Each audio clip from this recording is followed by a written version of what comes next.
Wow, thank you, JP. It's really a pleasure to be here in front of all of you. But I'm thanking you particularly because all the while that we were in Bombay, traipsing around its messy streets and in this magical Bollywood set, I thought it was making no impression on him at all, because he had this sort of very distant look, and he did flee Bombay the very next day. And I didn't quite understand why, but I did. I got the whole story later, which you'll hear someday from him as well. But meanwhile, I lost track of him, and a few months ago, a few months ago, I heard again from JP, and I heard about this extraordinary program. I intend to follow it more now that I've seen it in its sort of baby stage, if you will. And it's quite a baby. There are some extraordinary things here. I walked in earlier this morning and saw students lunching together, so it's a sort of community. And this community really speaks to what craft and materials are doing today. Materials were something that were used and abused for a long time. And all of a sudden, we've come to the realization that there's not enough of that we are coming to the end of that. And material culture is changing before our eyes. It's not only how we wield the materials, but the kind of currency that materials have. It's not simply the price, but the political power that materials are now wielding. By that, I mean this, that there was a time when just the pure aesthetics and the art of making was lauded, when it was the arts and crafts era. We had some luminaries like William Morris wielding it in England, and then in America we had Frank Lloyd Wright and certainly Gustav Stickley as giant names that leap to mind of the people that were pushing that aesthetic. The making so that the joy of making was brought back into the industrial world. It was too industrialized and too plastic and so on and so forth. It went away rather quickly. It came and it went because it's real credo that it was supposed to make us live more humbly and closer to nature, etc., was not really true. It was a rather elitist idea to make that way, and it was also made for the urban rich. So once that was fully understood and realized, it dissipated. The arts and crafts dissipated. But what it did was it created schools, very much like this school in a way, but again from an elitist perspective, and yet those very schools managed to be custodians of material craft and both the joy of making and also valuing materials more in a school atmosphere. And for example, the very school that I'm teaching at now began as the California College of Arts and Crafts 100 years ago, 103 now, I think. And right at the moment when arts and crafts are a big deal in the Bay Area. And then a funny thing happened on the way to the forum, if you will. 100 years later, craft had become a sort of country cousin. Again, it had gone through its cycle of not being quite an acceptable idea, even because the industrial age, meanwhile, had really taken over.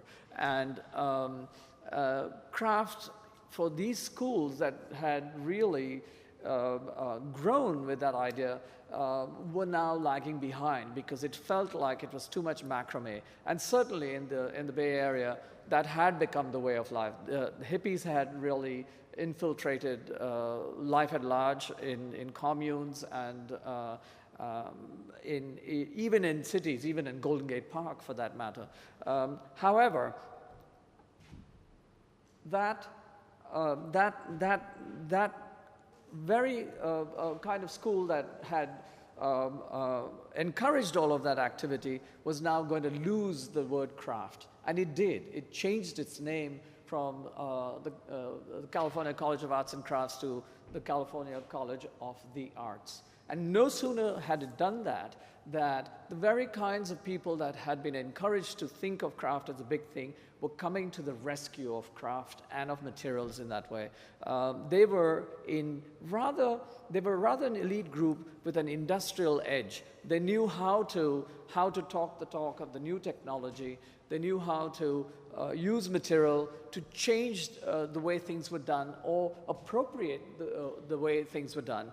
And they were in certain pockets. In England, you see them a lot around the Royal College of Arts.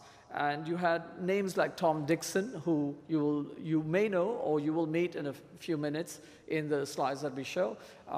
You had Jasper Morrison, and you have artists like Piet Hein Eck. I always stumble over that name because it's a Dutch name and it's spelled oddly. I should talk because I have a name that people stumble over as well. But these guys were now going back to kind of an older way of thinking, but they were bringing in a new construct. The new currency of materials was that we had to save them. We had to use them frugally in the way that Buckminster Fuller would have done. So there was a thinking already in place. He, of course, as you know, was the creator of the geodesic dome, and the idea was to build a large structure with the thinnest of frames, and he came up with the tetrapods that could create that frame. So these guys were now coming from another direction, that they wanted to not only save materials, but they also wanted to save the very act of making in cultures that had always saved those materials.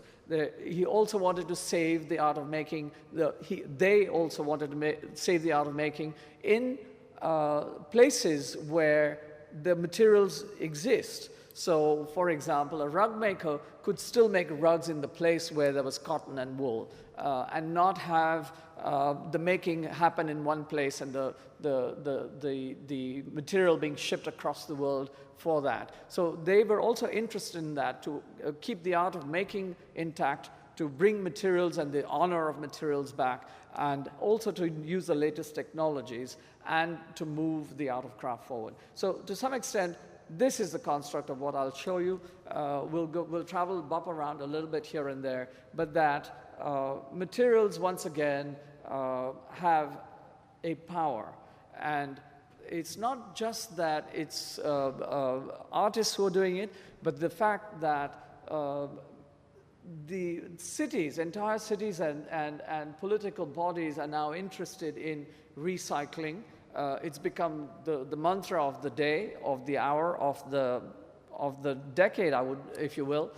Solar power, wind power, and saving of materials have gotten political clout. And so with that, these particular artists are also enmeshed in policy making, which will then bring this whole idea of material and craft to an entirely different forum. Artists now finally have a voice in that, and as San Francisco's mayor frequently does, he allows City Hall and the plaza in front of City Hall to become a large experimental space. So you have an experimental space, and within these walls, we have now in San Francisco an entire city that experiments with materials technology, because we also have that in our backyard, and we have artists coming out of our ears. So all of that, I'm not just going to concentrate on San Francisco, but everywhere, because everywhere does also influence San Francisco. People come and go there, and as I'm sure with a resource like this, they will be coming and going through Portland. So on that note, let's see. Ta-da. So the earliest technology, in a way, was weaving, and weaving by a rather nomadic group that wove in long straps and then they pieced things together.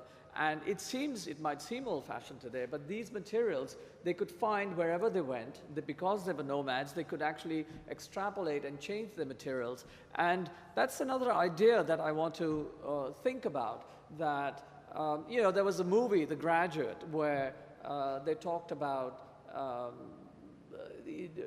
just think of one word, plastics. That was the future, and it did become the future for a while, until we realized that that was all landfill. It wasn't going away anywhere. And so the new technologies and the new artists and the new craft makers and the new users of material are actually using plastic as their raw material and using it for the very thing that it is